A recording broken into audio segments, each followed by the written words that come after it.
శ్రీమాత్రే అందరికీ కూడా అమ్మవారి యొక్క ఆశీస్సులు ఎప్పుడూ ఉండాలని మనస్ఫూర్తిగా ఆ తల్లిని వేడుకుంటూ ఈ రోజు శుక్రవారం ఎంతో పవిత్రమైనటువంటి ఈ రోజున ఈ కథ వినడం వలన స్వామివారి సంపూర్ణమైనటువంటి అనుగ్రహం మనపై ఉంటుంది. కాబట్టి భక్తి శ్రద్ధలతో ఈ కథను వినండి. శ్రీకృష్ణుడు చేసినటువంటి ఎన్నో అద్భుత కార్యాలలో నందుని యొక్క ప్రాణరక్షణను ప్రముఖంగా చెబుతారు. 2 సందర్భాలలో తండ్రి నందుని కాపాడాడు శ్రీకృష్ణుడు. ఒక ఏకాదశిన నందుడు ఉపవాసం ఉన్నాడు. మరునాడు ద్వాదశి. ఆ తిథి కొద్ది గడియలు మాత్రమే ఉన్నదని చెప్పి ఆ గడియల్లోనే భోంచేయాలని తొందరగా నిద్రలేచి యమునా నదికి చేరుకుంటాడు. స్నానానికి నదిలో దిగగానే ఎవరో కాని పట్టి లాక్కొని వెళుతూ ఉన్నట్లుగా నీళ్లలో మునిగిపోతాడు. వరుణుడి భటుడు నందుణ్ణి అలా పట్టుకొని పోయాడు. అయితే స్నానానికని నదికి వెళ్ళినటువంటి నందుడు ఎంతకీ తిరిగి రాకపోయేసరికి గోపికలందరూ కూడా ఆందోళన చెందుతూ కన్నీరు కారుస్తూ శ్రీకృష్ణుని సమీపించి, నందనందన, నీ తండ్రి ఏమయ్యాడో కాని కనిపించడం లేదు, ఎలాగైనా సరే నీవే ఆయన్ను కాపాడాలి అని కోరుకుంటారు. అప్పుడు కృష్ణుడు అప్పటికప్పుడు దృష్టి సారించి జరిగినదంతా కూడా దివ్య దృష్టితో తెలుసుకొని గోపికలతో ఆందోళన చెందవద్దు, నా తండ్రి క్షేమంగానే ఉన్నాడని చెప్పి వారికి ధైర్యం చెప్పి ఉన్న ఫలంగా వరుణలోకానికి ప్రయాణమవుతాడు. పశ్చిమ దిక్కునకు అధిపతి అయినటువంటి వరుణుడు తన దిక్కుగా వస్తున్నటువంటి శ్రీకృష్ణుని చూసి భగవంతుని యొక్క రాకకు పొంగిపోతూ కృష్ణునికి సకల మర్యాదలు చేసి పూజించిన తరువాత అతని రాకకు కారణం తెలుసుకుంటాడు. నందుణ్ణి బంధించి తెచ్చినటువంటి భటుణ్ణి పిలిచి, ఇలా ఎందుకు చేశావు ఈ పని అంటూ హెచ్చరించి, తెలియక చేశావులే అంటూ భటుడి తరపున కృష్ణుని క్షమాపణలు కోరుతూ వరుణుడు నందుణ్ణి శ్రీకృష్ణుడికి అప్పగించాడు. తండ్రిని వెంట పెట్టుకుని రేపల్లెకు చేరుకున్నాడు శ్రీకృష్ణుడు. ఎక్కడికి వెళ్ళావు, ఏమైపోయావు అని అడిగినటువంటి గోకులానికి జరిగినదంతా కూడా చెప్పాడు నందుడు. కృష్ణుడే లేకుంటే మరలా నేను తిరిగి వచ్చేటటువంటి అవకాశమే లేదని చెప్పాడు. గోకులమంతా కూడా కృష్ణుణ్ణి గొప్పగా చూస్తూ భగవంతుడంటూ అతన్ని పొగుడుతూ భక్తితో పూజించారు. అలా ఒకనాడు నందుడు మొదలైనటువంటి యాదవ ప్రముఖులు కొందరు అంబను పూజించేందుకు అంబికావనానికి ప్రయాణమయ్యారు. ఆ వనం రేపల్లెకు చాలా దూరాన సరస్వతీ నదీ తీరాన ఉంటుంది. అందుకని బలరామకృష్ణులతో సహా అందరూ కూడా రథాలలో ప్రయాణించారు. వనానికి చేరుకోగానే అందరూ కూడా సరస్వతీ నదిలో స్నానాలు చేసి పార్వతీ పరమేశ్వరులను పూజించారు. బ్రాహ్మణులకు అనేక దానాలు చేసి వారిని కూడా సంతుష్టిపరిచారు. జలపానం మాత్రమే చేస్తూ ఉపవాసం ఉన్నారు. రాత్రైందని అక్కడే పడుకున్నారు. అడవి ప్రాంతం కాబట్టి పురుగు పుట్ర యథేచ్ఛగా తిరుగుతూ ఉంటాయి. పెద్ద సర్పం ఒకటి నందుణ్ణి పట్టుకొని అతన్ని కరిచి కబళించేందుకు ప్రయత్నించసాగింది. అయితే ప్రాణభయంతో నందుడు పెద్దగా కేకలేశాడు. నందుని యొక్క అరుపులకు బలరామకృష్ణులతో సహా అందరూ కూడా మేల్కొని నందుణ్ణి చుట్టుకొని ఉన్నటువంటి పెనుపామును చూస్తారు. కాగడాలతో దాన్ని మోదుతూ ఉన్న ఆ నిప్పు వేడికి గట్టిగా కొట్టినటువంటి దెబ్బలకు నందుణ్ణి పాము వదిలిపెడుతుందిలేనని చెప్పి అందరూ కూడా అనుకుంటారు. కానీ అది మాత్రం వదలకుండా మరింతగా నందుణ్ణి బిగించి పట్టుకుంటుంది. నవ్వుతూ నిలుచున్నటువంటి కృష్ణుని చూస్తూ అందరూ కూడా కాపాడమని వేడుకుంటారు. మీరు వేడుకోవాలా? నా తండ్రిని నేను కాపాడుకోలేనా? ఎందుకు వేచి చూస్తూ ఉన్నానంటే ఆ పాము బలమెంతో అంచనా వేస్తున్నాను అని అంటాడు శ్రీకృష్ణుడు. ఒక్క అంగాలో వెళ్ళి కాలు ఎత్తి పాము మీద బలంగా ఉంచి తొక్కుతూ మర్దిస్తాడు. అయితే కృష్ణుడు అలా మర్దిస్తూ ఉండగానే పాము అదృశ్యమైపోయి దాని స్థానంలో ఒక గంధర్వుడు ప్రత్యక్షమవుతాడు. దివ్యాభరణాలతో వస్త్రాలతో వెలిగిపోతూ కృష్ణుడికి సాష్టాంగ నమస్కారం చేస్తాడు.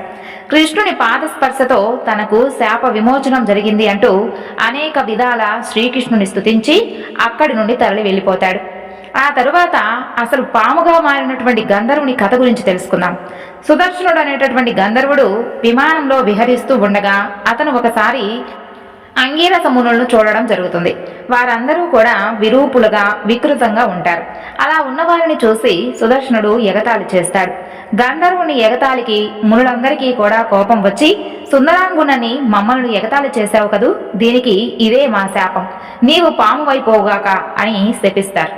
సుదర్శనుడికి అప్పుడు జ్ఞానోదయం కలిగి తను చేసింది తప్పు అని తెలుసుకుంటాడు. చేతులు జోడించి మునులందరికీ కూడా నమస్కరించి శాప విమోచనం ప్రసాదించమని వేడుకుంటాడు.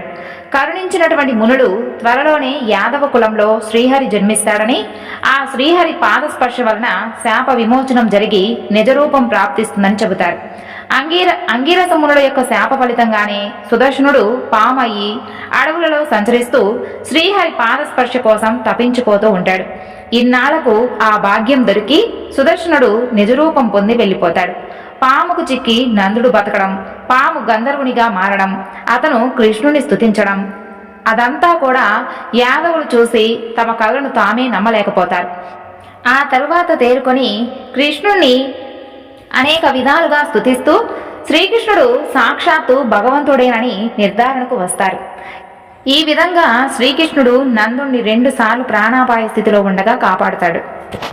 ఇప్పుడు కృష్ణ లీలల్లో భాగంగా కొన్ని శ్రీకృష్ణుడు చేసినటువంటి లీలల గురించి తెలుసుకుందాం. ఒకానొక నాడు పొద్దున్నే యశోద బాలకృష్ణుని యొక్క లీలా విలాసాల గీతాలు ఆలపిస్తూ పెరుగు చిలుకుతూ ఉంటుంది. హృదయంలో కృష్ణ స్మరణం, వాక్కుతో గుణ సంకీర్తనం, ఇలా యశోద యొక్క మనోవాక్కాయాలు భగవతేచ్ఛలో సంలగ్నమై ఉంటాయి. యశోద శుద్ధ భక్తి స్వరూపం. భగవంతుని బంధించగలిగినటువంటి భక్తి కూడా అదే. రోజు ఆలస్యంగా లేచేటటువంటి కన్నయ్య ముందుగానే మేల్కొని తల్లి వద్దకు వచ్చి కవ్వం కదలకుండా పట్టుకొని, అమ్మా ఆకలిగా ఉంది, పాలిస్తావా అంటూ పైట లాగుతూ తల్లిపై వాలిపోయాడు. యశోద కన్నయ్యను ఒడిలోకి తీసుకొని ప్రేమగా జుట్టు దువ్వుతూ పాలిస్తూ ఉంది. ఈలోగా పొయ్యి మీద పెట్టినటువంటి పాలు పొంగుతూ ఉంటే వెంటనే పిల్లవాడిని కిందకు దింపి పాలకుండ దించడానికి గబగబా వెళుతుంది. కడుపు నిండకుండా మధ్యలోనే దించి వెళ్ళిందని కోపంతో కృష్ణుడు ఒక వాడి కలిగినటువంటి రాతితో పెరుగు కుండను పగలగొడతాడు. నిన్న తీసి దాచి ఉంచినటువంటి వెన్న వెతికి తింటూ పైపెచ్చు దొంగ కన్నీరు కారుస్తూ ఏడుపు మొదలు పెడతాడు. పొయ్యి మీద పాలు దించి వచ్చినటువంటి యశోద పగిలి ఉన్నటువంటి పెరుగు కుండను చూసి లోపల నవ్వుకుంటూనే కొడుకు కనిపించకపోయేటప్పటికీ కంగారు పడి మరీ వెతుకుతూ బయలుదేరుతుంది.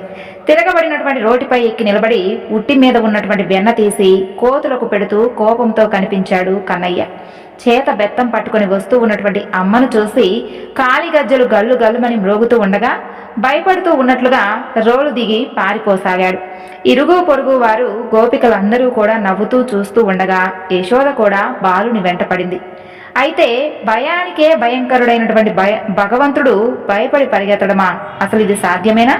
ఏమి అపూర్వమైనటువంటి లీలా ప్రదర్శనం!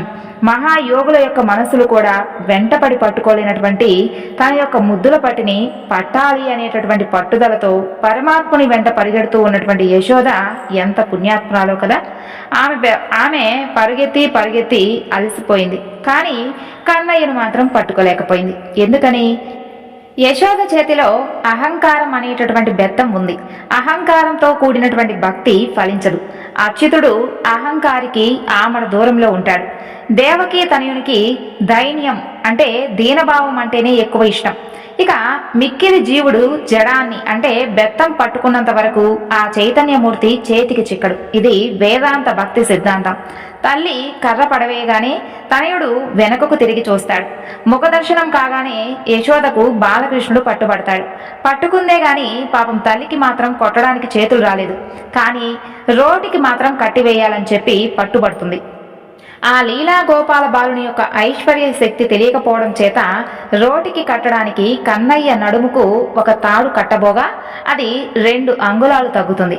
దానికి మరొక తాడు కలిపి చుట్టినా కూడా 2 అంగుళాలు తగ్గుతుంది. ఇంట్లోని తాళ్లన్నీ కలిపి ముడివేసినా కూడా మరలా 2 అంగుళాలు తగ్గడం వలన ముజ్జగాలు దాగి ఉన్నటువంటి ఆ బుజ్జి కృష్ణుని చిరుబొజ్జను కట్టలేకపోతుంది. త్రిగుణాతీతుడు గుణాలచే బద్ధుడవుతాడా?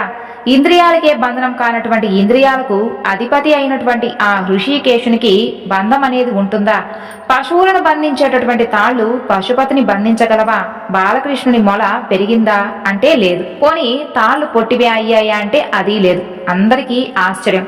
నిత్యముక్తుడైనటువంటి శ్రీకృష్ణ పరబ్రహ్మ యొక్క దివ్య దృష్టి సోకగానే తాడుకు కూడా ముక్తి కలిగిందట. దానికి బంధించేటటువంటి శక్తి నశించిపోయిందట. నేను తప్ప కన్నయ్యను ఇతరులెవరూ కూడా కట్టలేరు అని అహంకరించినటువంటి యశోద తనయుణ్ణి కట్టలేకపోయింది. పరమాత్మను బంధింపగలిగేది ప్రేమ ఒక్కటే. అది కూడా ఆయనకు ఇష్టమైతేనే. జీవునికి దేవునికి రెండంగుళాల దూరం. అహంకార మమకారాలు, రాగ ద్వేషాలు, పాప పుణ్యాలనేటటువంటి ద్వంద్వాలే రెండంగుళాలు. ఇంతకన్నా కూడా ముఖ్యంగా భక్తుని యొక్క పరిశ్రమ పరాకాష్ఠకు చేరి పరిపక్వం కావాలి. రెండవది భగవంతుని యొక్క కృప కూడా వెల్లివిరియాలి. అప్పుడే ఆ రెండంగుళాల దూరం తొలగిపోయి భగవంతుడు బంధనాన్ని స్వీకరిస్తాడు. యశోద అలసిపోయి సొలసిపోతుంది.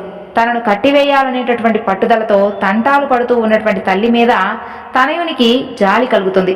తల్లి కష్టం చూడలేక బాలకృష్ణుడు తనకు తానే బంధనం స్వీకరించి దామోదరుడు అనేటటువంటి గౌరనామంతో ప్రసిద్ధుడవుతాడు. అలా యశోద కృష్ణుని రోటికి కట్టివేసి ఇంటి పనులలో మునిగిపోతుంది. భక్తులకు పట్టుబడినట్లుగా భగవంతుడు జ్ఞానులకు కానీ, మౌనులకు కానీ, దానపరులకు కానీ, యోగీశ్వరులకు కానీ పట్టుబడడు కదా. నిష్కపటమైనటువంటి భక్తికే ఆయన కట్టుబడతాను అని చెప్పడానికే కన్నయ్య దామోదరుడు అయ్యాడు. ఇప్పుడు మరొక లీలా విలాసం గురించి తెలుసుకుందాం. ఒకనాడు పాండవులందరూ కూడా తీర్థయాత్రలకు వెళ్ళాలి అని నిశ్చయించుకుంటారు. అలా తీర్థయాత్రలకు వెళుతూ కృష్ణుని కూడా తోడు రమ్మని పిలుస్తారు.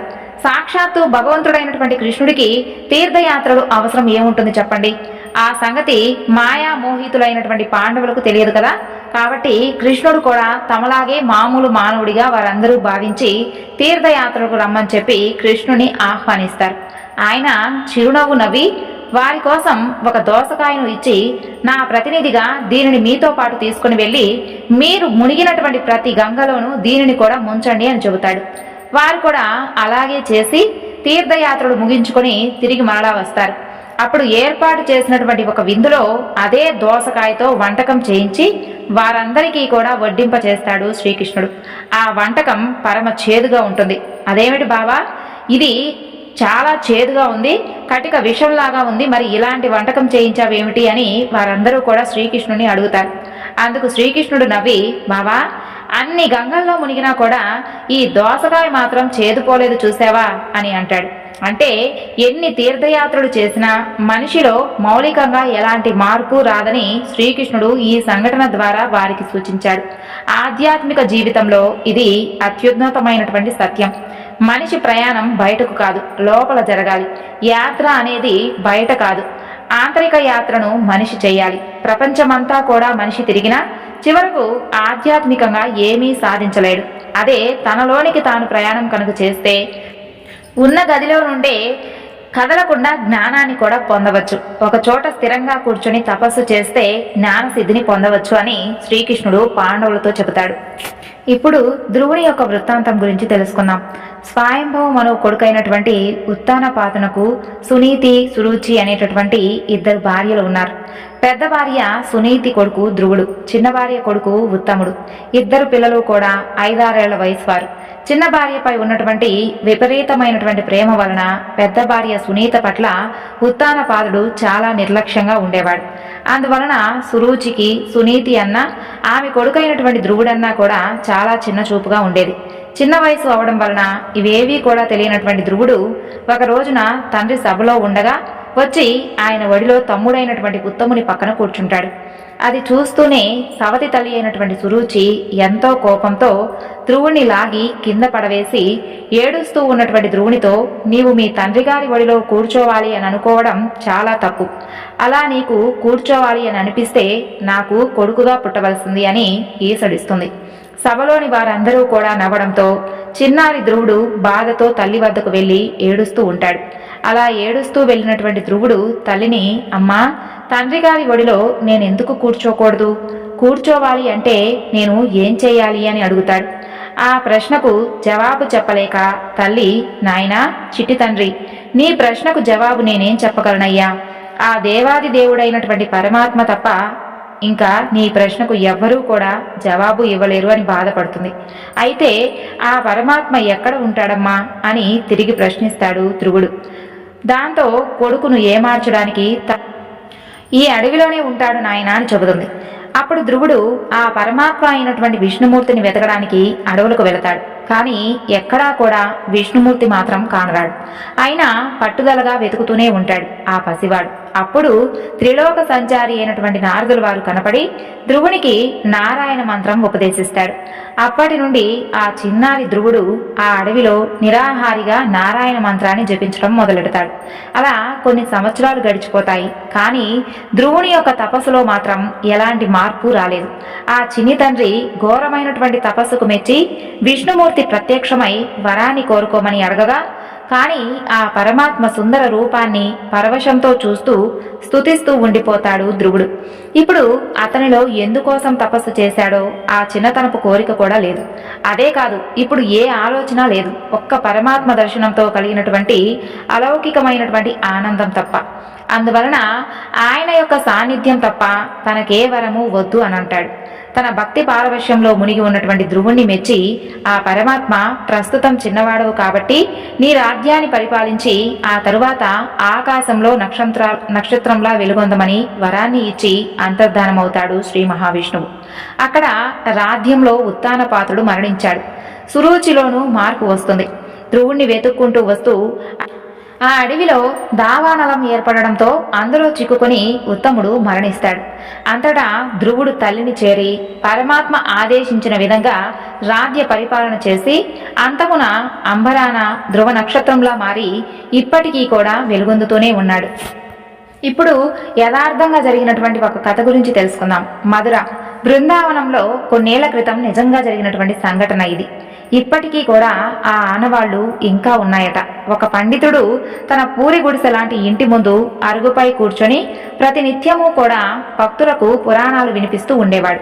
అలా క్రమం తప్పకుండా భక్తితో భక్తుల నుండి ఏమీ కూడా ఆశించకుండా వినిపిస్తూ ఉంటే ఆ ప్రాంతంలో ఉన్న వారందరూ కూడా చాలా మంది వచ్చి ఆయన చెప్పేవన్నీ కూడా శ్రద్ధగా వింటూ తన్మయం చెందుతూ ఉండేవారట.